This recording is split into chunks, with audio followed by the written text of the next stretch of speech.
Nem os NPCs estão mais tancando a terra das bananas e do funk. Se liga aqui nessas 4 notícias divertidas, ou não tão divertidas assim, pra você entender que isso aqui virou um grande circo. Soltura de MC Pose do Rodo teve festa e puxão de orelha. Desembargador critica a ação policial e impõe medidas cautelares ao cantor, que deixou o complexo penitenciário em meio a tumulto e confrontos. Ou seja, o cara soltou um sujeito que tem todos os indícios de que tem ligação com o crime organizado e ainda criticou a ação policial, né? O Bostizão realmente é intancável demais, tá? E a outra que não poderia ficar de fora, comediante Léo Lins é condenado a 8 anos de prisão por show com piadas ofensivas a diversas minorias, né? Nem os gringos tancaram isso aqui, tá? Tá repercutindo lá fora, porque isso aqui é trabalho realmente de profissional mesmo, tá? Um humorista foi condenado a 8 anos de prisão por fazer piadas. Bom, talvez fosse melhor ali ele lavar dinheiro pro crime organizado, né?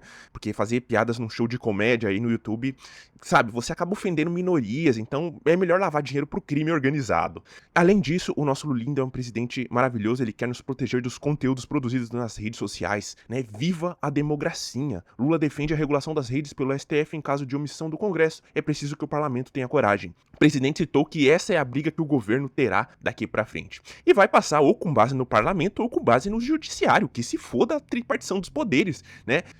E ainda tem gente que leva essa republiqueta a sério.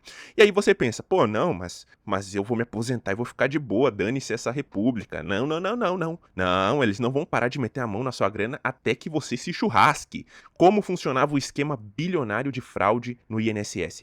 Nem aposentado não tem paz aqui neste país, coitados. Enfim, eu estou aqui pra rir desse circo que é o Bostil. Eu não tô aqui pra discutir se tá certo, se tá errado, se não sei o que, não sei o que, não sei o que. Pra mim isso aqui é um circo. E você quer atingir essa posição também no circo pra você poder rir sem se importar se tá certo, se tá errado, o que tá acontecendo, se você só vê as coisas e dá risada? O ideal seria você poder vazar daqui, né, e tentar uma vida na Europa, nos Estados Unidos, né, ou em outro lugar da América Latina. Mas eu sei que isso é inviável pra maioria, pelo menos por enquanto, tá? Você pode considerar isso pro futuro, mas por enquanto eu sei que pra muita gente é difícil você falar, vou embora do Brasil, né? Às vezes você nem sabe outra língua, nem sabe outro idioma, nem sabe como é que funciona outro país, as leis, pra você tirar a cidadania, pra você poder ir embora daqui, né? Você nem sabe sobre isso. E é muito difícil, é um processo, tem que fazer um planejamento de vida, pode levar anos pra isso acontecer. Então eu vou te contar aqui neste vídeo o que você pode fazer pra deixar de ser o palhaço desse circo, pra que você possa se tornar um espectador, alguém da plateia, alguém que se diverte em meio ao caos, enquanto o país vai rumo ao abismo, tá? E mesmo morando aqui dentro do Brasil mesmo.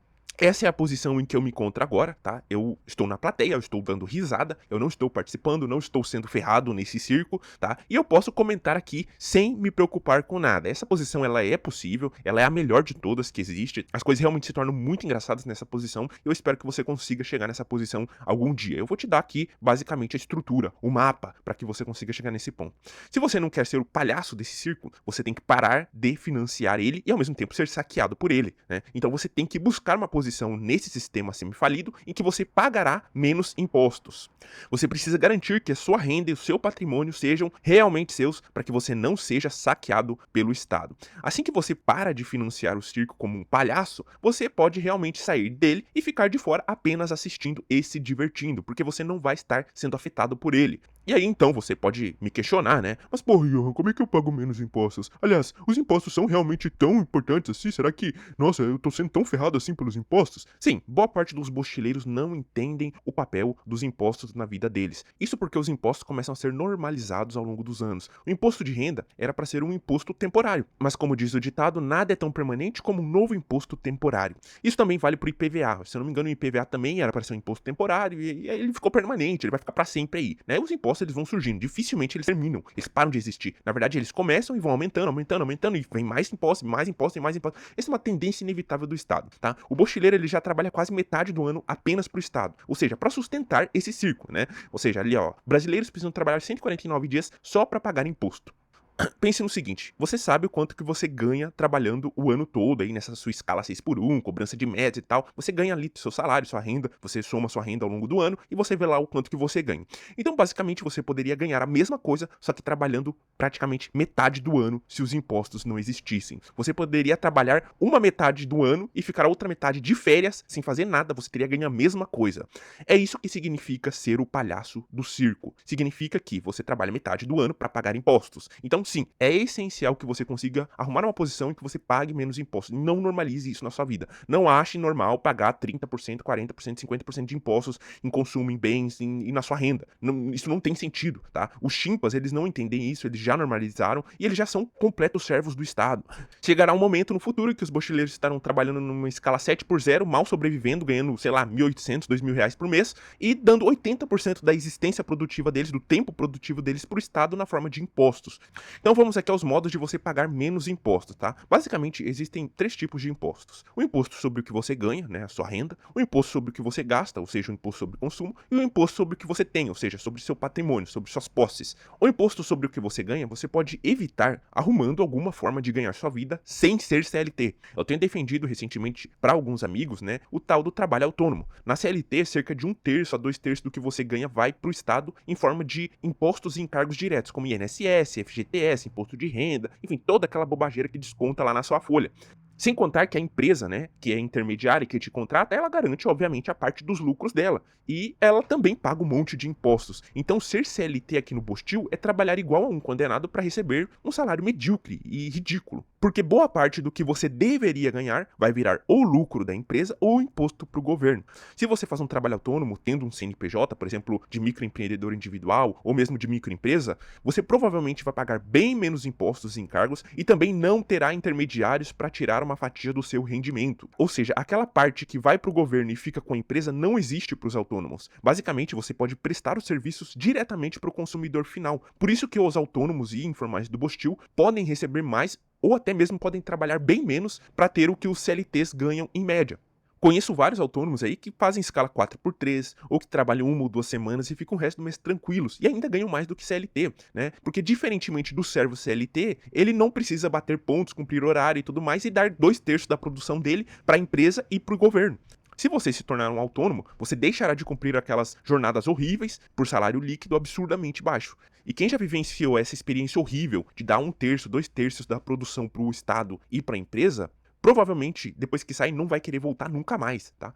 O que eu noto é que quem virou empresário alguma vez na vida, quem virou autônomo e depois teve que voltar pra CLT, ele volta pra CLT pensando, como é que eu saio dessa merda? Como é que eu vou sair daqui o mais rápido possível? Eu quero sair daqui o ano que vem, eu quero sair daqui uns meses, eu não quero ficar aqui de jeito nenhum, tá? Por quê? Porque ninguém tanca ficar sendo explorado depois que descobre a liberdade, que é você poder fazer seu próprio horário, ganhar uma quantidade razoável pra você passar o mês e ficar tranquilo, sem precisar ficar cumprindo escalas horrorosas. Além de ser um autônomo, você também pode evitar o imposto sobre o que você ganha virando um empresário, um empreendedor. Claro que não é fácil e as chances estão contra você, mas se você conseguir engatar um bom negócio, um negócio aí de médio porte e tal, com alguns funcionários e que esteja funcionando bem, você adquire uma posição privilegiada no sistema para se proteger tanto dos impostos quanto da inflação. Eu tenho um vídeo que eu comentei sobre isso, empreender, como vencer nos negócios. E lá eu falo basicamente sobre a posição de empresário e sobre alguns conselhos e dicas para quem quer seguir por esse caminho de empreender. O empresário basicamente possui alguma margem para poder manejar e driblar os impostos e a inflação,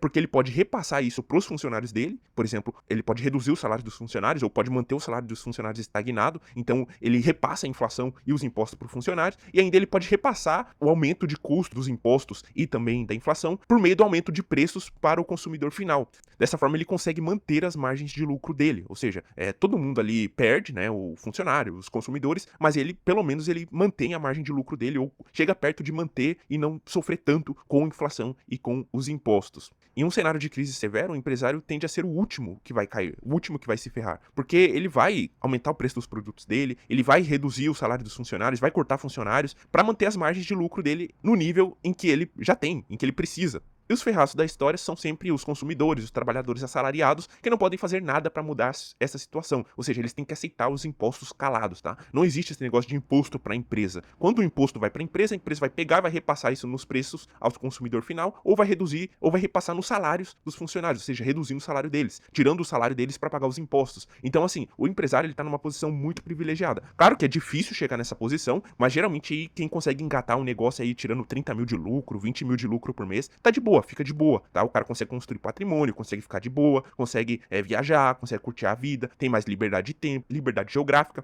E se acontece uma crise de mais impostos, mais inflação, ele tende a repassar isso para os funcionários e repassar isso para os consumidores, tá? Eu tenho também um outro vídeo em que eu falo sobre como tancar a inflação, né? O mecanismo perverso do governo, que também é uma forma de imposto, tá? E sendo empresário ou sendo autônomo, de certa forma você consegue também tancar a inflação. Bom, então você pode ser autônomo ou empresário, mas tem uma outra saída também para a questão dos impostos sobre a renda. Em vez de você ser um prejudicado nesse sistema, você pode ser o beneficiário desse sistema. Como? Você pode se tornar um funça, você pode fazer concursos públicos e virar um funça mamador das tetas deliciosas do Estado, tá? Eu tenho um texto lá no Substack em que eu aprofundo um plano de preparação completo para poder virar concursado. Eu apresento um plano completo, que foi o que eu usei, tanto para me preparar para o concurso lá de bancário, também o primeiro processo seletivo que eu fiz na minha vida foi usando essas estratégias técnicas que eu aprendi lendo aí diversos livros sobre preparação para concurso. Eu vou deixar o link no comentário fixado.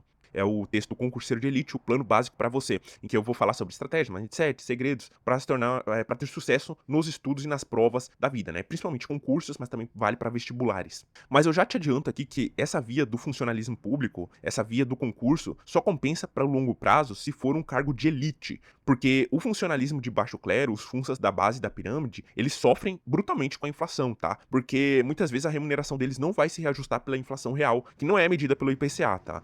Então, na realidade, isso já vem acontecendo com diversos cargos aí, né? As remunerações dos funças da base da pirâmide estão estagnadas nos níveis do R$ 2.000, R$ 3.000, às vezes R$ 4.000 por mês, tá? Mas diante da inflação tremenda que vem acontecendo nos últimos anos, esses R$ 2.000, R$ 3.000 de hoje não tem nada a ver com os R$ 2.000, R$ 3.000 de 2012, 2015, tá? É totalmente diferente. Por exemplo, os carros aqui no Bostil praticamente dobram de preço a cada 5 anos. Não dá pra tancar o Bostilzão desse jeito se você for um funça da base da pirâmide. Agora, os funças de elite geralmente conseguem reajuste do salário bem acima da inflação e possuem maior poder de pressão dentro do parlamento para poder aumentar o salário deles. Então olha aqui o HB20, ó, 2020, ele custava 46, 2025, 88 mil. É quase 90% de aumento, né? Os carros aqui no Brasil, eles realmente, em cada 5 anos, eles praticamente dobram de preço, tá? Enquanto isso, o IPCA diz ali que foi 35%, que já é um absurdo, mas mesmo assim é bem mais baixo do que o aumento do preço dos carros, das casas e tudo mais. Então, se você for um funça de baixo clero, você vai receber lá os 2.000, 3.000 de 2012. Só que 2.000, 3.000 de 2012 tem um poder de compra totalmente diferente do poder de compra de hoje em dia. Bom, agora que eu já falei sobre os impostos, sobre o que você ganha, né? Você pode ser autônomo, empresário ou virar funça. Eu vou falar sobre os impostos, sobre o que você gasta. E aqui é bem simples. Basta que você não seja um chimpa, um bonobo, e você vai conseguir economizar muitos impostos aqui, tá? Um carro aqui no Bostil é quase 50% imposto, e tem muita gente que, além de pagar esses 50% de imposto, pagam os juros absurdos do financiamento, sem contar a porra do IPVA, que eles vão ter que pagar todos os anos, e é sobre o valor de mercado dos veículos, o que é absolutamente ridículo. Aqui nessa tabela, por exemplo, você pode ver o valor do carro com os impostos e sem os impostos, tá? Os impostos, eles praticamente compõem 50% do valor de um carro, tá? Então o Onix ali, por exemplo, cerca de R$ 40.000 dele ali é por imposto.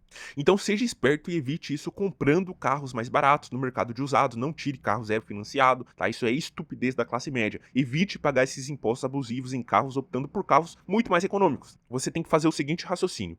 Vamos supor que você ganhe R$ 3.000 líquidos por mês. E aí você compra um carro de 80 mil, um carro zero desses. Praticamente metade dele é imposto, ou seja, R$ 40.000 é imposto. Você vai estar pagando R$ 40.000 de imposto no carro de 80 mil. Isso significa que, com base na sua renda, você vai precisar trabalhar mais de um ano só para pagar o imposto dessa compra. Isso é jumentice. O Estado já te explora um monte e você ainda vai dar mais um ano da sua vida em impostos para o governo por causa de um bem utilitário como o carro. Seja esperto e não seja o palhaço que sustenta e financia o circo. Por fim, tem um imposto mais burro que a classe média está pagando de forma totalmente desnecessária, que é o imposto sobre patrimônio. No Bostil, ele acontece sobre ações e investimentos quando você vende eles. Sabe aqueles 15% sobre lucro de renda fixa, da venda de fundos imobiliários? E tem uma faixa de isenção para as ações, mas é uma faixa de isenção pequena. Eu acredito que em breve eles vão taxar os imbecis também nos dividendos, tá? E estão querendo acabar com a isenção de imposto de renda dos LCIs e LCAs e outros títulos de renda fixa. Tem que ser realmente muito otário para pagar esses impostos, além de já ter pago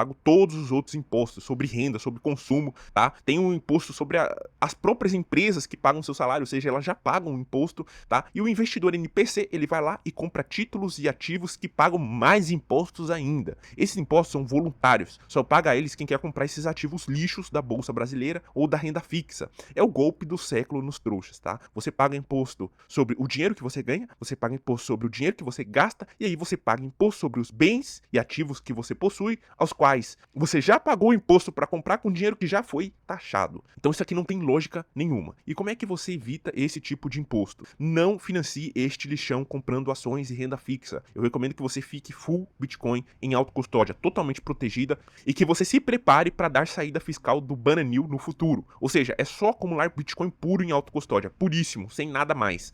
Eu, por exemplo, não tenho mais nada, a não ser uma dívida de 300 mil, uma casa, e o resto está tudo em Bitcoin. Então isso me deixa bastante tranquilo, porque eu não estou financiando nada, não estou financiando ninguém aqui, tá? Porque a minha dívida, aliás, diga-se de passagem, né? Você vai falar, mas a sua dívida tem juros. A sua dívida tem juros e não sei o quê. Sim, mas é juro subsidiado, né, pelo financiamento imobiliário. Além disso, essa dívida, ela tem a taxa fixada, né? Ela tem as parcelas fixas, então as parcelas vão perdendo valor com a inflação que o próprio Estado vai criando. É como você usar a situação econômica atual contra o próprio sistema que o Estado construiu de inflação e impostos. E se você fizer isso, se você acumular apenas Bitcoin, no futuro você pode dar saída fiscal do Brasil, do país das bananas, né? Poderá ir embora daqui com seu patrimônio intacto, com a sua riqueza intacta, sem precisar dar nada nesse sistema. Você pode acumular Bitcoin fora do radar do governo, inclusive. E se você tem medo e não sabe fazer o setup e quer aprender a como montar uma carteira, como montar uma cold wallet, como comprar Bitcoin fora do radar do governo e mandar para sua cold wallet e aí também fazer operações com Bitcoin fora do radar do governo, sem precisar pagar nenhum imposto, né, criando um patrimônio blindado, eu tenho um treinamento em que eu ensino a fazer isso, tá? Tem também conteúdos gratuitos na internet, tem o canal Bitcoinheiros, tem o canal do João Tem, que eu acho muito bons, inclusive eu aprendi muito com eles lá no começo, tá? Mas se você quer um passo a passo completo com a minha ajuda e tudo mais, eu tenho esse treinamento para te ajudar. E também, como bônus, você pode levar um ano aí de assinatura lá no Substack, onde eu crio textos exclusivos, falando aí sobre macroeconomia, finanças, estratégias de acúmulo de operações também com Bitcoin, para ter lucros aí no curto prazo, com as oscilações, com a volatilidade, enfim, tudo isso aí, todas essas questões aí, também questões mais técnicas, envolvendo segurança operacional, tá? Esse patrimônio em Bitcoin é algo que ninguém pode tirar de você, nem a oligarquia bancária, nem o governo corrupto, ninguém pode tocar em nada seu. E além disso, enquanto o país colapsa, a moeda brasileira colapsa, você fica realmente mais rico em relação aos outros brasileiros que investem na bolsa ou que investem em renda fixa, porque eles estão pagando impostos pro governo, ou eles vão ter que pagar impostos pro governo quando eles forem se desfazer dos investimentos deles. Só isso já te dá uma vantagem absurda, porque você tem Bitcoin. Se o governo meter uma taxação absurda em Bitcoin, você dá saída fiscal do país e na verdade eles nem têm como executar uma taxação, porque eles não têm como acessar a rede Bitcoin, eles não têm como ir lá e tocar nos seus tokens e proibir e tal, mas eles podem fazer isso com as corretoras, eles podem fazer isso com os bancos, eles podem fazer isso com os sistemas que estão dentro do controle do governo e que existem por meio do governo. Então essa é a forma de você aproveitar e desfrutar do circo enquanto ele pega fogo, né? E você não é o palhaço financiando e sustentando tudo isso. E claro, né, para você entender, se você nunca ouviu falar de Bitcoin ou se você é muito iniciante, tem 5%, 10% em Bitcoin, tá? Eu tenho um vídeo aqui em que eu contei sobre as fases de um bitcoinheiro. E realmente, geralmente, começa assim mesmo. Começa com algum percentual pequeno, começa com medo, meio que sem entender nada e tal, e aí a gente vai estudando e vai se aprofundando e vai coringando completamente, tá? Então veja esse meu vídeo aí que você vai entender como é que é o processo para se tornar um bitcoinheiro completo.